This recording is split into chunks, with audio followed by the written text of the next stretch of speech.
I had no plans to start a family, but when the opportunity to marry a millionaire's daughter arose, I seriously considered it, even though she was ugly. My name is Alan, and this is my story.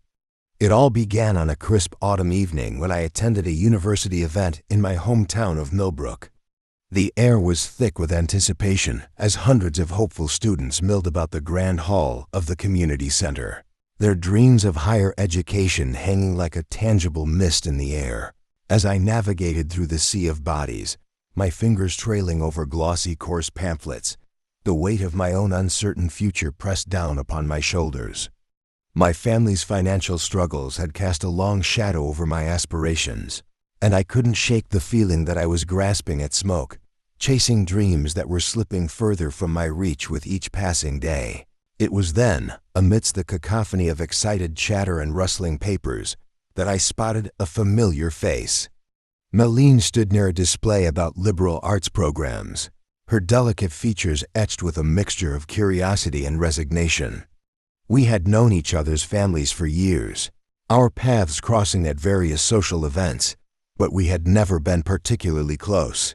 "Hi, Millionaire," I called out, making my way towards her. "Choosing the course you're going to take?" She turned to face me, a weary sigh escaping her lips. "Hi, Alan. I wish it were that simple. My parents would never allow me to live alone in another city." Her eyes, a deep shade of honey brown, held a glimmer of frustration. "And you? Have you chosen your course?" I felt a pang of disappointment twist in my gut as I replied, "I even know which course I'd like to take, but my parents are going through a tough time financially. It would be impossible to cover the costs."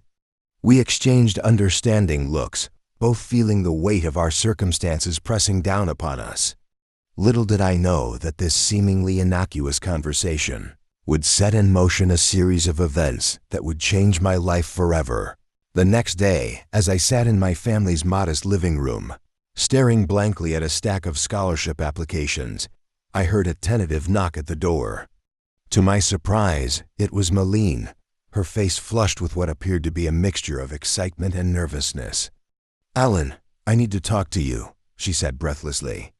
"I have an idea. It's unconventional, but it could solve both our problems."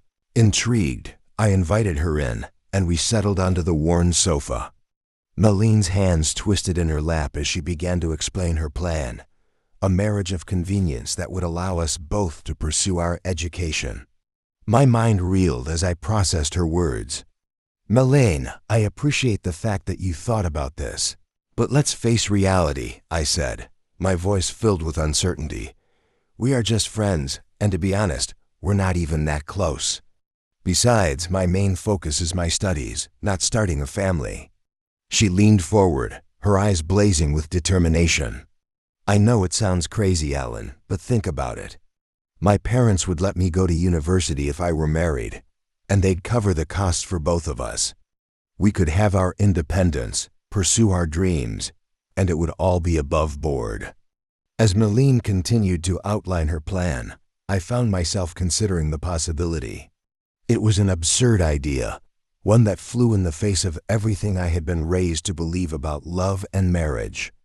And yet, the prospect of achieving my educational goals was tantalizing. Days turned into weeks as I grappled with the decision. I couldn't deny the practical benefits of Millionaires' proposal, but the idea of entering into a loveless marriage, even one of convenience, felt fundamentally wrong. I spent countless nights tossing and turning, weighing the pros and cons, trying to reconcile my ambition with my conscience.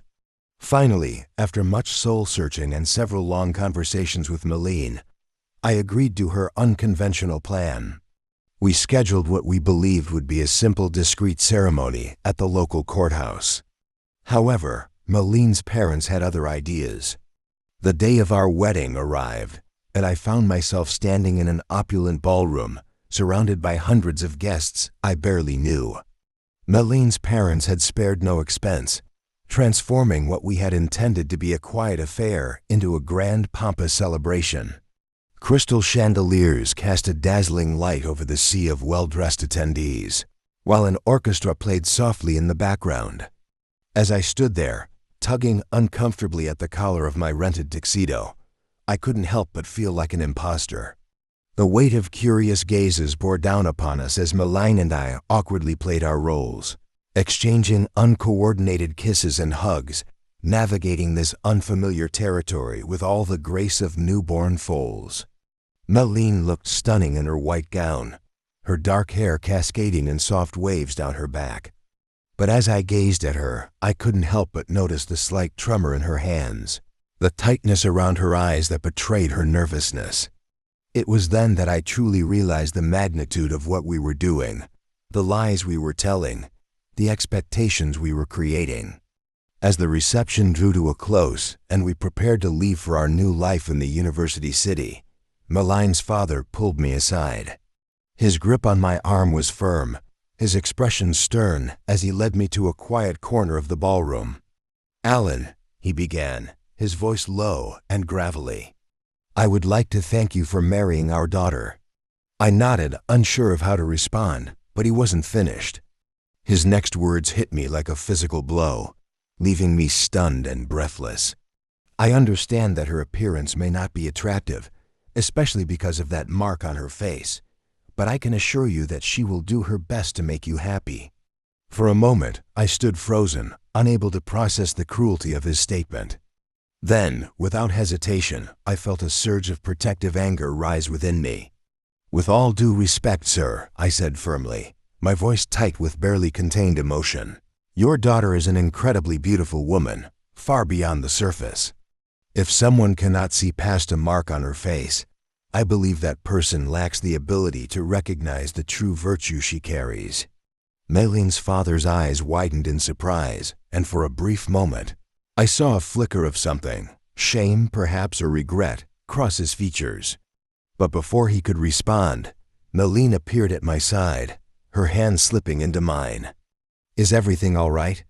she asked, her eyes darting between her father and me. I squeezed her hand reassuringly. "Everything's fine. We were just saying our goodbyes." As we walked away, I could feel Meline's father's gaze boring into our backs.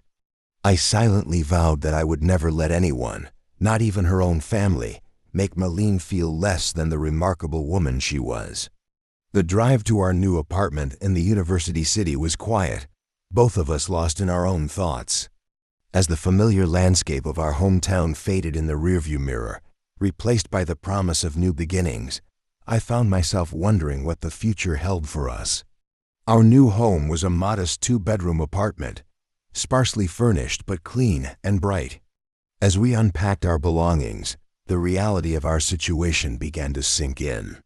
We were now, for all intents and purposes, a married couple, sharing a living space, a bank account, and a life.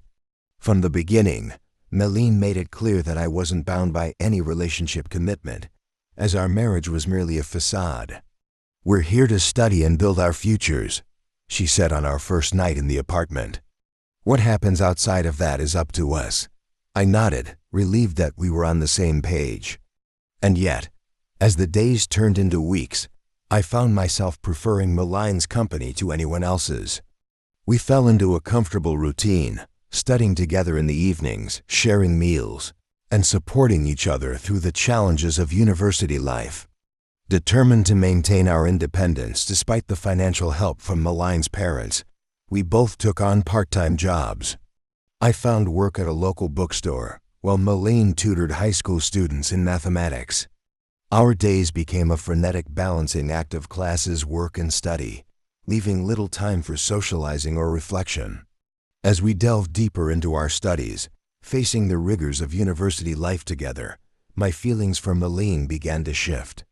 The camaraderie that had initially united us in our shared goal evolved into something more profound. I found myself noticing the little things about her, the way her brow furrowed in concentration as she pored over her textbooks, the musical lilt of her laughter when I made a corny joke, the gentle kindness she showed to everyone she encountered.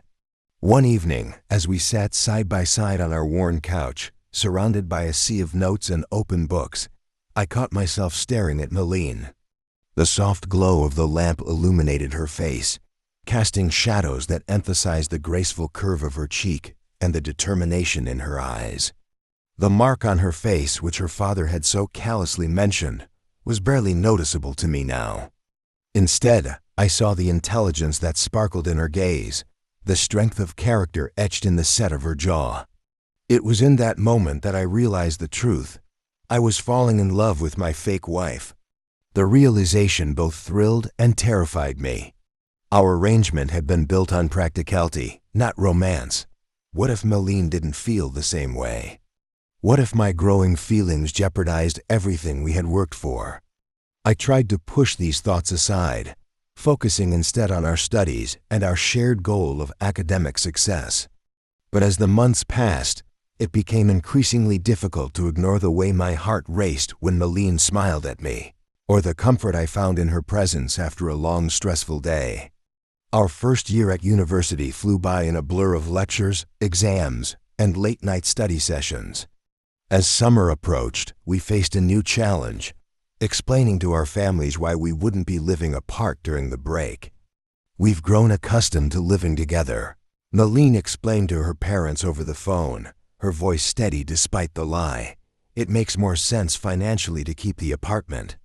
I watched her as she spoke, marveling at her composure. When she hung up, she let out a long sigh, her shoulders sagging with relief. "That wasn't so bad, was it?" I asked, trying to lighten the mood. Millionaires' eyes met mine, and I saw a flicker of something I couldn't quite identify. "No," she said softly. "It wasn't bad at all." The summer passed in a haze of humid days and warm nights. With our course loads lightened, Millionaire and I found ourselves with more free time than we were accustomed to.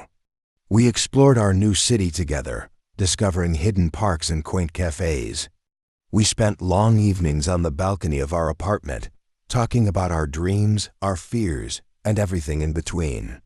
It was on one such evening, as the sun dipped below the horizon and bathed the sky in hues of pink and gold, that everything changed. "Alan," Millionaire said, her voice barely above a whisper, "can I ask you something?" I turned to look at her, struck by the vulnerability in her expression. "Of course," I replied. "You can ask me anything." She took a deep breath, her fingers twisting nervously in her lap. "Do you ever wonder what it would be like if this wasn't just an arrangement? If we were really married?" My heart thundered in my chest as I processed her words. Was it possible that Millionaire felt the same way I did? "I've thought about it," I admitted, my voice hoarse with emotion. "More than I probably should have." Millionaire's eyes widened, a mix of hope and uncertainty swirling in their depths. "Really?" I nodded, gathering my courage. "Millionaire, I know this started as a practical arrangement, but I've developed real feelings for you. I think I'm falling in love with you." The moment the words left my mouth, I held my breath, terrified that I had ruined everything.